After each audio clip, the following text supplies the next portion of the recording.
Touring talkies ரசிகர்களுக்கு வணக்கம். வாங்க லன்ச் நிகழ்ச்சிக்கு போகலாம்.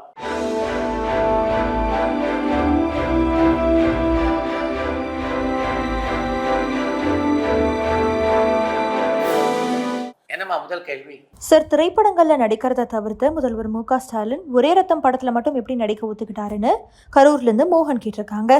ஆரம்பத்தில் நடிப்பில் ஆர்வம் கொண்டவராக இருந்தவர் தான் நம்முடைய முதலமைச்சர் மு.க. ஸ்டாலின். சூர்யா, குறிஞ்சிமலர் ஆகிய 2 தொலைக்காட்சி தொடர்களில் நடித்துள்ளவர்.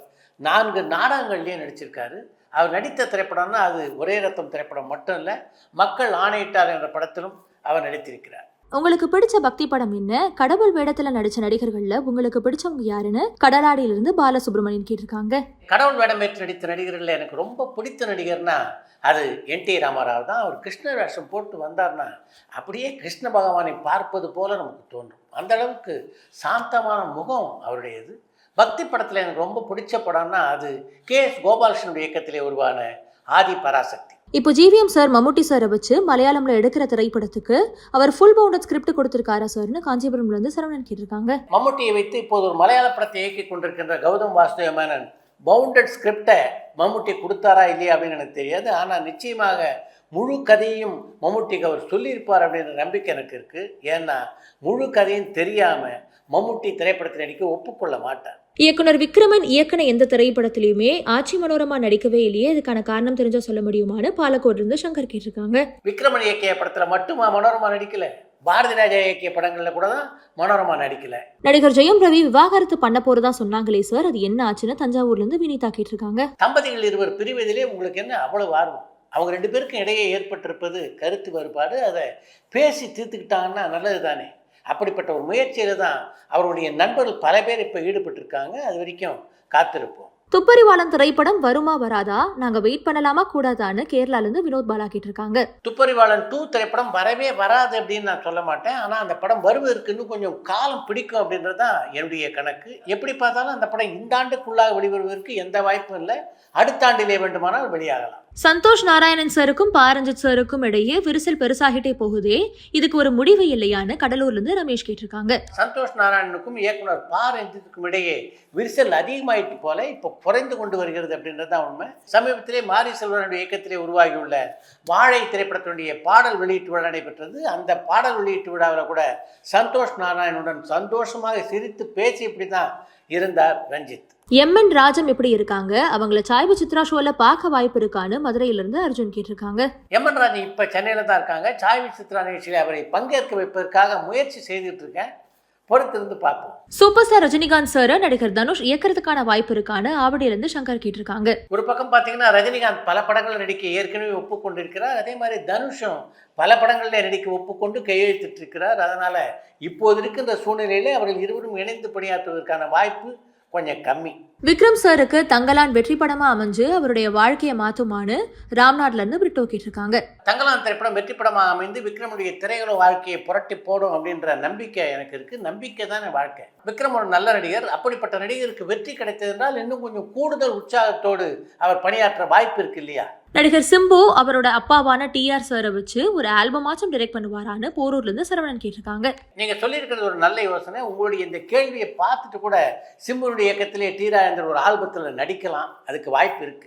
ஆகஸ்ட் 15ஆம் தேதி என்னென்ன திரைப்படங்கள் வெளியாக இருக்குன்னு முக்கோடுல இருந்து பூமி கேட்டிருக்காங்க. ஆகஸ்ட் 15ஆம் தேதி அன்று தங்கலான், அந்தகன், ரகுதாத்தா, டிமாண்டி காலனி ஆகிய 4 படங்கள் திரைக்கு வர இருக்கின்றன. ஆகஸ்ட் 15ஆம் தேதி வருவதாக இருந்த வணங்கான் திரைப்படம் கொஞ்சம் தள்ளி போகுதுன்னு நினைக்கிறேன். கலைஞானம் ஐயா எப்படி இருக்காங்க? அவங்கள பத்தின சுவாரஸ்யமான தகவல்கள் எதுவும் இருந்தா ஷேர் பண்ண முடியுமான்னு நெசப்பாக்கம்ல இருந்து ஐஷு கேட்டிருக்காங்க.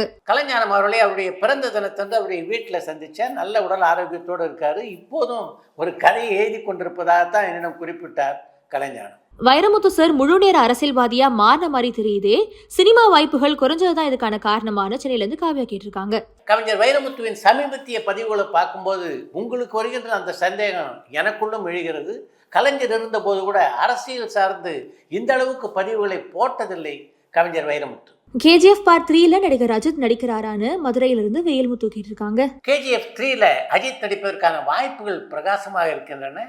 அவரை 2-3 முறை அந்த படத்தின் இயக்குநரான பிரசாந்த் நீல் சந்தித்திருக்கிறார். அது நீங்களா பார்த்தீங்கன்னா அஜித்துக்கே அந்த திரைப்படத்தில் நடிப்பதிலே கொஞ்சம் ஆர்வம் இருப்பதாகத்தான் தெரியுது. பாரதி ராஜா சார் எந்தெந்த இயக்குநர்கள் கிட்ட உதவி இயக்குனரா பணிபுரிஞ்சிருக்காருன்னு கம்பம்ல இருந்து குமார் கேட்டிருக்காங்க. பாபு நந்தன்கோட், புட்டண்ண கனகல், கிருஷ்ணன் நாயர், அவினாசிமணி, ரா சங்கரன் என்று பல இயக்குநர்கிட்ட பாரதி ராஜா உதவி இயக்குநராக பணியாற்றி இருக்கிறார். ஆனாலும் என்ன காரணத்தாலோ பாபு நந்தன்கோடனுடைய பெயர் மட்டும் எந்த பேட்டியிலும் அவர் குறிப்பிட்டதாக தெரியல.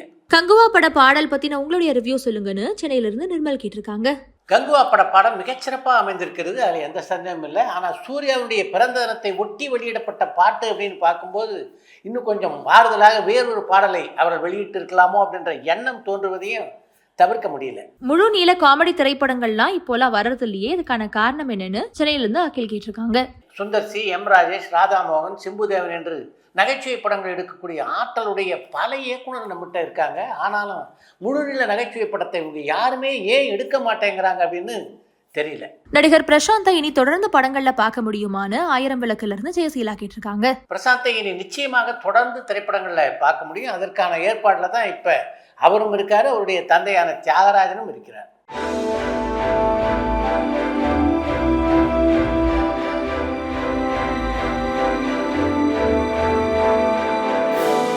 சரி, எதிர்காலத்துல தமிழ்ல மெலடி பாடல்களே இல்லாம போயிடுமோன்னு கோயம்புத்தூர்ல இருந்து வனிதா கேட்டிருக்காங்க. உங்களுக்கு இருக்கின்ற அந்த அச்சம் எனக்குள்ளும் இருக்கிறது. சமீபத்தில் வெளியான படங்கள்ல பார்த்தீங்கன்னா எந்த ஒரு படத்திலையும் ஒரு அழகான மெலடி பாடல் இடம்பெறவே இல்லையே. அடுத்து இன்று ஒரு தகவல். வித்தியாசமான பரிசுகளை கூட நடிக்கின்ற நடிகர்களுக்கு தந்து அவங்களை ஆச்சரியப்படுத்துவதில் எம்ஜிஆர் எப்படிப்பட்டவர் என்பதுக்காகத்தான் ஒரு தகவலை இன்றைக்கு உங்களோடு நான் பகிர்ந்து கொண்டிருக்கிறேன். தாய் காத்த தாயின் படத்துடைய படப்பிடிப்பு நடைபெற்று கொண்டிருந்த போது வாகினி ஸ்டுடியோவில் எக்ஸிபிஷன் மாதிரி பல கடைகளை போட்டிருந்தாங்க. அது ஸ்டுடியோக்குள்ளேயே அமைந்திருந்த எக்ஸிபிஷன் அப்படின்றதுனாலையும் அங்கே பொதுமக்கள் வருவதற்கான வாய்ப்புகள் குறைவு அப்படின்றதுனாலும் திரை நட்சத்திரங்கள் பலரும் அந்த எக்ஸிபிஷனில் உள்ள கடைகளை எல்லாம் போய் பார்த்து அவங்களுக்கு விருப்பமானதை வாங்கி கொண்டிருந்தார். அந்த எக்ஸிபிஷனை சுற்றி பார்த்த சரோஜாதேவி உம்முடியார் நகை கடையில் ஒரு அழகான நெக்லஸை பார்த்தாங்க. அவங்களுக்கு அந்த நெக்லஸ் ரொம்ப பிடிச்சிருந்தது.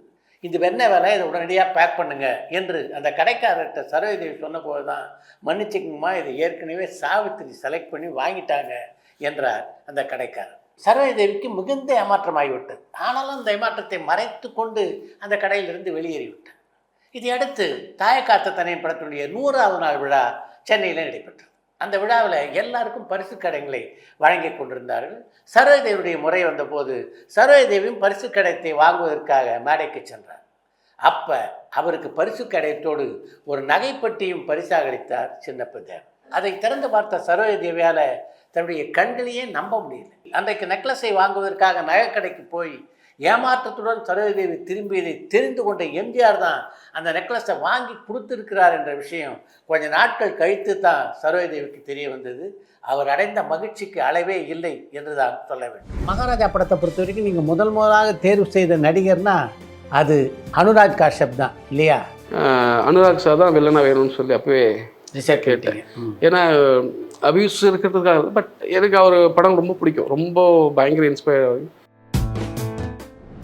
மகாராஜா படத்தினுடைய அந்த வில்லன் கதாபாத்திரத்துக்கு அனுராக் காஷ்யப் தான் சரியாக இருப்பார் அப்படின்னு எப்படி முடிவெடுத்தீங்க?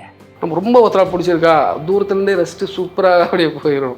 அது ப்ராக்டிக்கலாக அந்த மாதிரி தான். அனுராக் சார் வந்து நான் தூரத்துலேருந்து எவ்வளோ ரசிச்சினோம், நெருங்கி போனால் அதோட டபுள் மடங்கு.